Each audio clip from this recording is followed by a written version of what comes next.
Thank you. Before I start, let me thank MAP, President Afif, and all the colleagues that are here, organizing a very wonderful 2 days workshop, 2 day seminar. And actually, this is the first virtual learning development conference in Maldives. And I think this has come a very opportune moment even for me to come and discuss this, because since we are talking about learning and we are talking about development, I actually remember going to calling one day to Afif and asking Afif, why don't we put in this thought into the whole learning and development conference or in the Sheffield. And he gracefully accepted that, and I'm very grateful for you all. We have been, since morning, I think we have already heard from Ron Kaufman, and also Eddie, and followed by Ahmed, Irasha. If you take one thing from all these presentations or all these speakers, I think you would have noted everybody talk about development, everybody talk about personal growth, everybody talk about the future and how we can transform that, right? And today I'm here actually to talk about, to add my perspective from a technical vocational aspect. How do we encourage our organizations or staff to undergo these things, to go the learning, and that can be useful for them beyond their current job, right? And I know when I talk about this, there are a lot of things that all the organizations basically talk about undergo a lot of trainings and give a lot of trainings to their staffs, but primarily to improve their performance, right? So, but is that sufficient, right? That's the question. Can we do ad hoc trainings? I was Ashraf came before me, before Adla, and saying they even now 1,500 hours of learning training happens in their organization alone, right? That's lots of learning, actually, if we consider share the number of hours that is considered, right? Are these training useful for the employees beyond their organization for their personal growth, right? That's another question, right? So now, what I would try to, in this half an hour, try to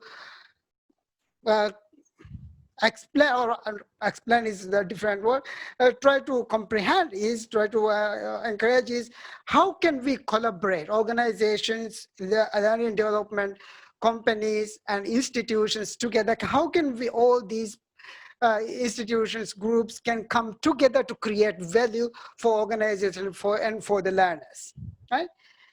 And as such, I'm going to take the perspective of vocational educations. Now, before I go into that, let me ask you a question, right? The question is, how many of you started your career after post-secondary educations? Before a degree, before your A-level? How many of you started your, go on to the comment section and just say yes or no. How many of you started your career without completing even O-level, right? How has that translated into your career growth?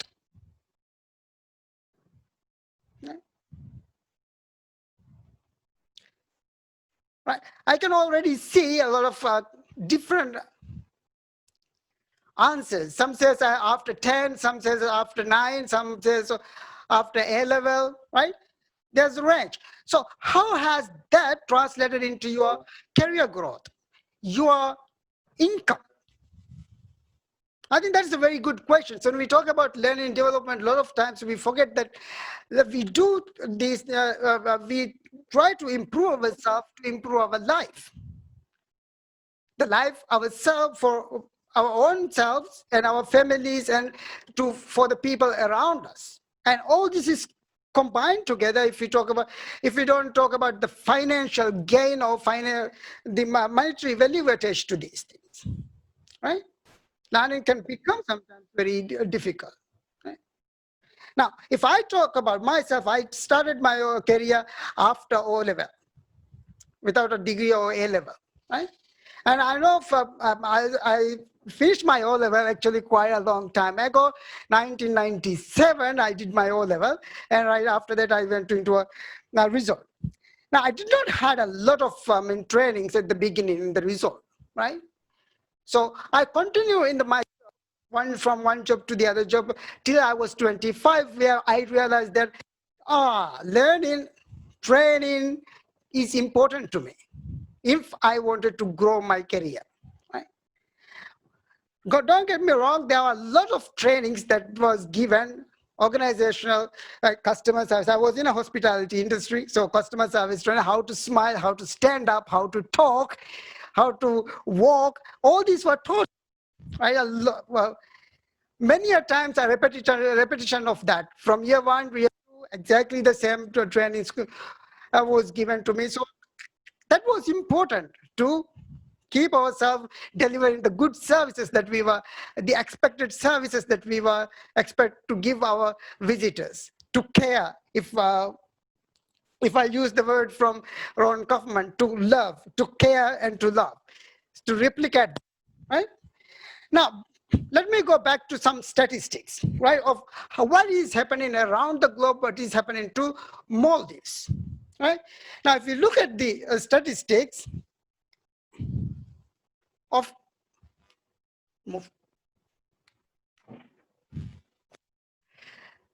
right? If you see this graph, you would see in 2013, about 6,181 students completed O level, and out of that, 747 translated into A level, O level completions, right? Between that, how many percent of the students are lost? That might not be the right term, but what happens to these students? Right? What happens to these students? Now, some of them, even if I take the graph, it only indicates the year 2017. Even if I take the statistics of 2019, last year, we see over 6,000 students completed O level, and out of that, around 80% of the students, well, let's say 60% of the students, we don't know what happens. Leave after O level and going to any other form of trainings, right? So this is something that we need to consider when we talk about organizational learning culture, right? Because these students usually will seek employment from organizations. They will go into the organizations. They will start their career at a very entry-level jobs. And a lot of time organizations, even from my personal experience in the hospitality industry, we give lots of trainings to these students, entry-level students. And so how do we create value for these students? How do we make these trainings measurable for these students? This is something that we need to, from learning and development people who are passionate about that, people who are passionate about growth of the people, our youth, our country. That's something that we need to consider now and ask the questions. What else can we do to add value to these students? In return, how can we translate that value into a great culture within the organizations, right? Now, this is actually from you, and I'm going to leave these two with you. Now, there is a global issue with youth unemployment, right? What? And global issue with youths not getting decent job. And on the other hand, often when we talk about that, from the employer perspective, the very first questions or the very first notion that they raise is the graduates aren't ready for employment. How many of the time have you said this to your team or to the person who applied for a job? After a degree, how many of those people apply for the jobs, are ready for that job? How many of them you are confident can deliver the job, right? The answer to this is very simple.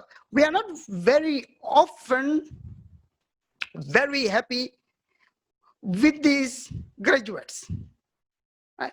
Often we come to these terms. We say there is a disconnect between academia, academic qualification, and the world of work, right? So what can we do to bridge these two things? Right? That's where technical vocational education actually comes into play. Right?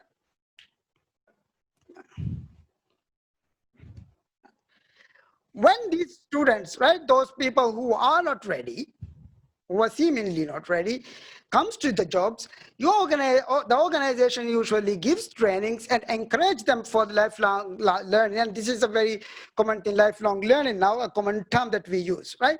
And a lot of people are actually taking this way by themselves to develop themselves, right? And a lot of great array of courses and learning materials are available now, and it's very easy. Some are very expensive, some are affordable.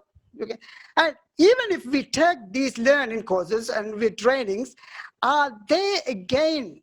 We ask the same questions. Can we use these learnings to improve ourselves? Move from one job to the other? The question is, the answer is not very clear, right? So that's where we say TVET can be the game changer. How can this be a game changer? Right? Now, if we are to define this or look into detail, right? We say TVET usually prepares learners for employment and then help them to continue their education part-time and full-time, right? Right. Now, so basically when we talk about TVET, we are talking about technical skills, we are talking about individual mastering their skills. Individuals mastering a certain concept, right? So these things you can, without going to a formal education institutions, individual can attain this. But all these learnings needs to be standardized, right? And somebody needs to give credit, somebody needs to recognitions of these learnings in order for that to be a valuable asset. Now, if you look at our country, right, a lot of historically, not only our country, historically, if we look at the world of skilling usually pre-modern era, industrial era, usually skills are transferred from parents or from the society, usually from parents to the children, and then it went on. And then when industrial era happened, when the revolution 1.0 started, that again translated into the translations, the transfer of skill then became transferred from parents to organizations. Organization factories became the places where people went and learned skills, right? And in modern day now, actually, if you look at, again, this is more very complex. Everything is so easily, very smooth, everything is combined. We have internet, we have institutions, we have workplace, we have so many things around us. Now we need to a new concept.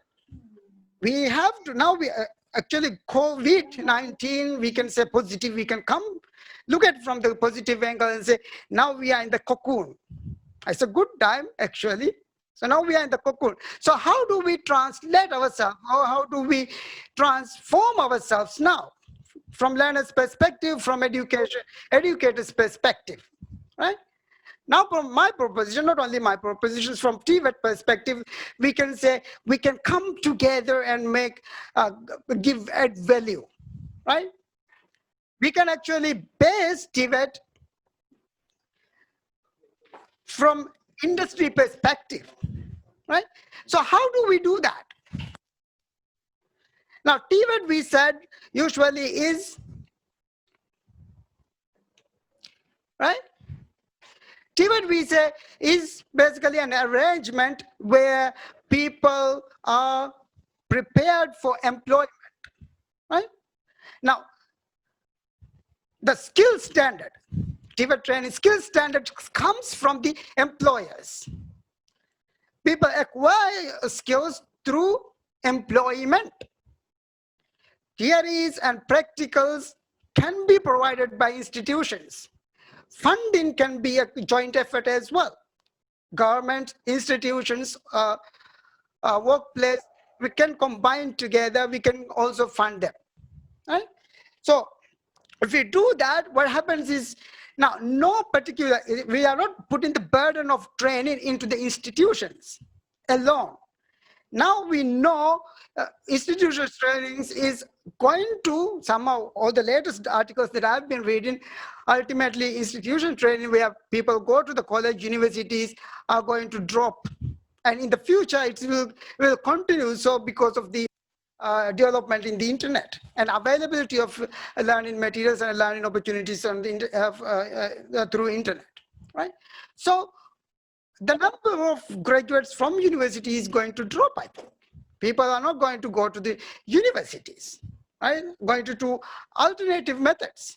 Now, so if that is the case, I think we can then ask all these school leavers to go and be employed. While being employed, they can then pursue their educations, right? Now, that will be a great model.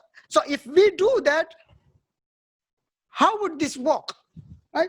If you look at Maldives Qualification Framework, I think that's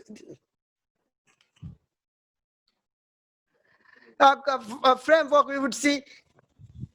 We in Maldives, we are quite grateful. Actually, we have a unified structure. Both TVET and academic qualifications take the same route, and it it creates pathways for learners to improve. Right? Now, in this qualification framework, we usually often, in academic qualifications, usually often we refer to learners' ability to comprehend something, or we measure the time that they spend in college or learning. But if we take competency-based, right, that's the term, competency-based or TVET, we say the time is not relevant here. Right? We say that the learner's ability to perform something is important. Learner's ability to do something is important, right? So if conventionally, if you go to a college to earn a certificate level 3 in 30 minutes, let's say 3 months, in technical education, it can be done in, let's say, 3 weeks. As simple as that, if the learner has that ability, right? We also take into considerations the learner's prior learning as well. What we call RPL, recognitions of prior learning through trade testing. Right? The learner might not have to actually go to a university or anywhere to do the testing. They can do that through technical vocational authority, as simple as that. Right? Now, right? This is the TVET framework actually in Maldives. I'm going to introduce you to this framework, right? Now, TVET usually work based on competencies.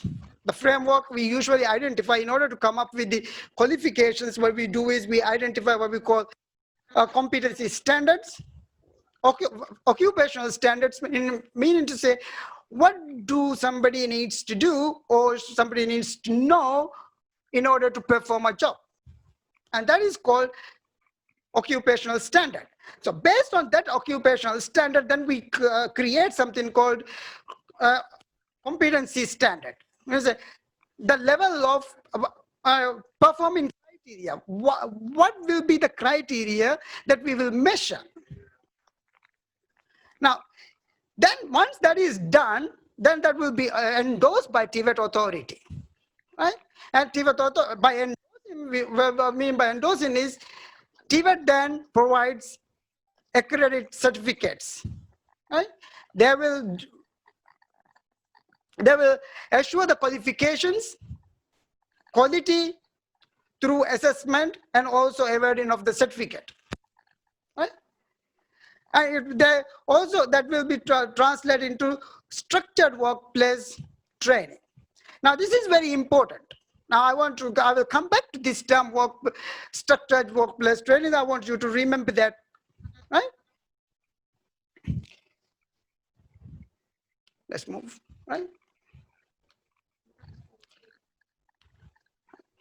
Now, workplace standard model. Now, how do we do that? Now, there are two models that we can often use it. One is what we call apprenticeship programs, right? Apprenticeship programs, I can remember there are very good programs. One of the programs that I can instantly remember is the Four Seasons apprenticeship programs, and that has been there for a very long time, and it's been very successful as well, right? Most of their employers recruitment goes through that program.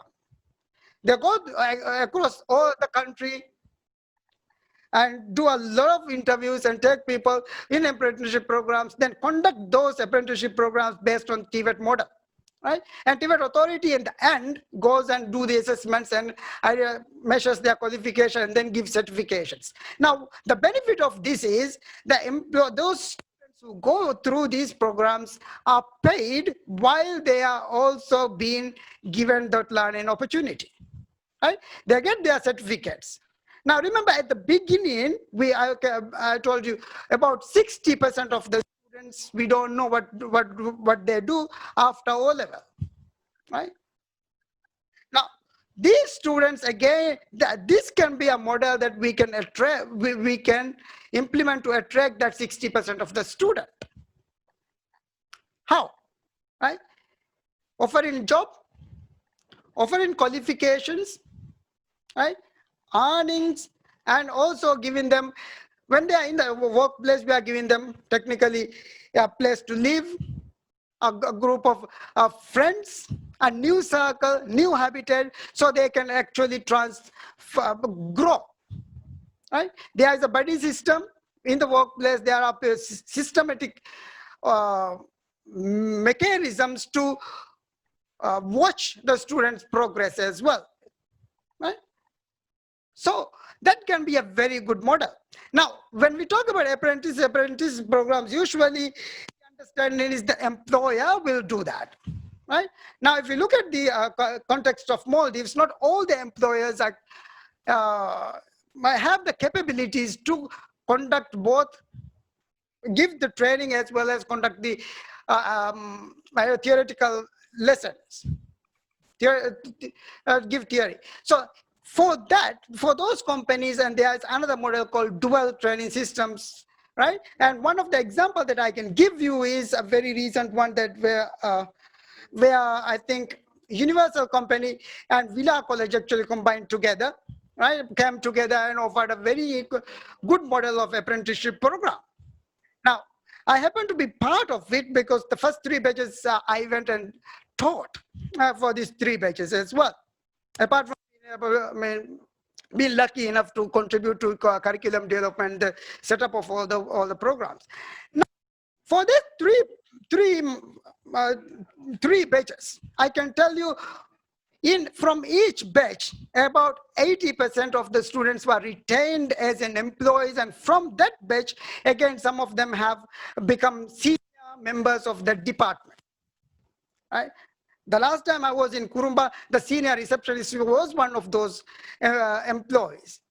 Now, that's what TVET can actually do to transform these youths, right? That's what kind of culture that it can bring into the organizations, where the organizations, the employees can then look at these opportunities and say, if I am willing to improve, if I'm willing to engage in learning and learn more and change my behavior, my company is going to value that, right?